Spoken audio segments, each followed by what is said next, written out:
از او به خاطر از اینکه موضوع روسا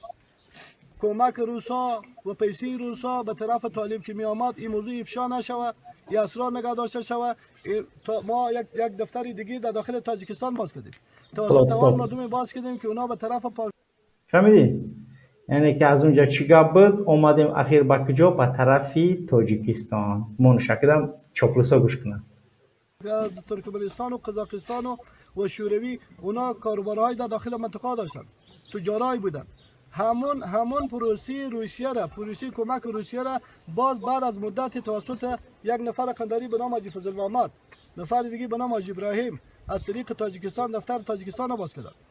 تمام امکانات پیسی که فعلا از طرف روسیه به خاطر زدن آمریکا برای ما داده میشد از طریق تاجیکستان داده میشد. از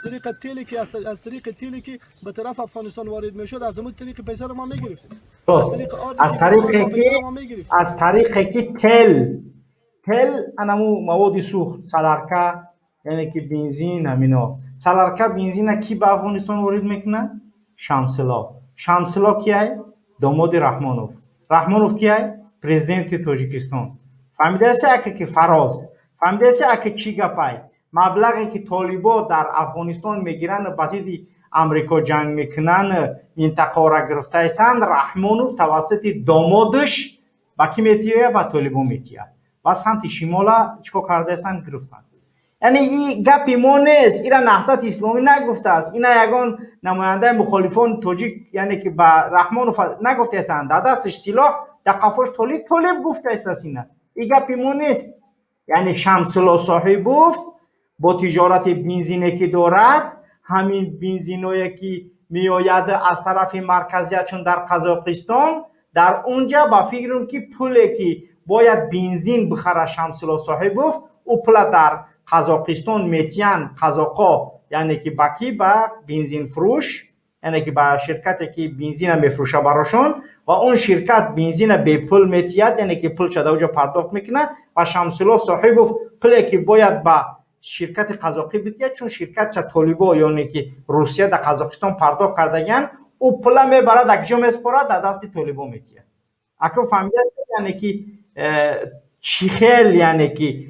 در تاجیکستان اینا هم با تاجیکستان طالبا همکاری دارن بعد میگن که تاجیکستان یعنی که در سر قرار دارد انا ما با طالبا جنگ داریم انا وضعیت ما این خیل است انا او خیل است وقتی که ما میگیم که طالبا در تاجیکستان دفتر دارن میگن نه با رهبریت و پول گرفتن از کی بود است از داماد رحمانوف. پس اگه فهمیده است که وقتی که منافع شخصی در میان است چی گپا میشود اگه فهمیده است که رحمانوف بانو که چیلی کشخطی و دمو سلام میکنه برای میدونه که ای طرف طالبان براتنان